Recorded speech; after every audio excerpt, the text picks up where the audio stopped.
ayoko sanang uminom, kaya lang yung panahon, sabi niya, uminom ka, uminom ka, uminom ka, kaya magluluto tayo ng tacos. So, gawa muna tayo dito ng dough. Yan, gawa muna tayo ng dough dahil wala tayong mabibili ng tacos dito.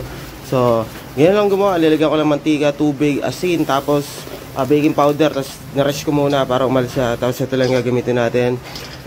Bell pepper, ceiling green. Ceiling green. Kamatis, saka sibuyas, tapos butter. Meron ako ditong frozen na beef. Malambot na to. So, ginisa ko lang sa butter. Ganun lang.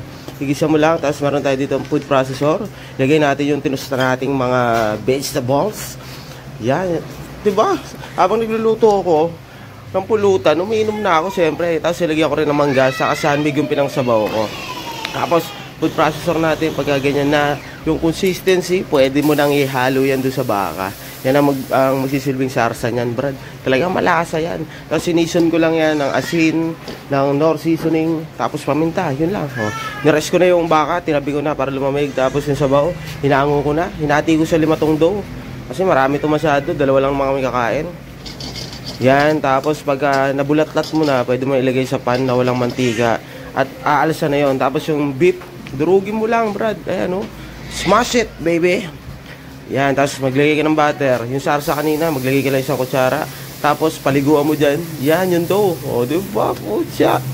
Tapos assemblein mo dyan. O, lagay mo yung dinurog mong baka. Lagyan mo ng cheese. Tapos toklipan mo. Yan, itupi mo sa 2 lang. Tapos, yan ang kinalabasan. Nakagawa tayo ng 5. Solid talaga. Tapos yung sarsa, buhos mo na dyan para talagang kumapit na.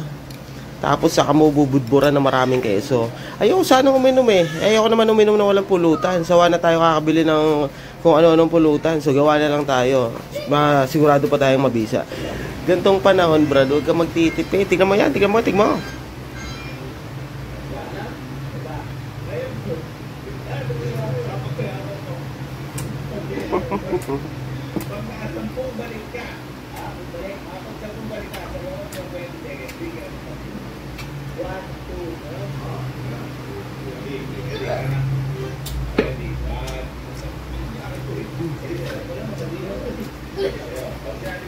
Ang sarap.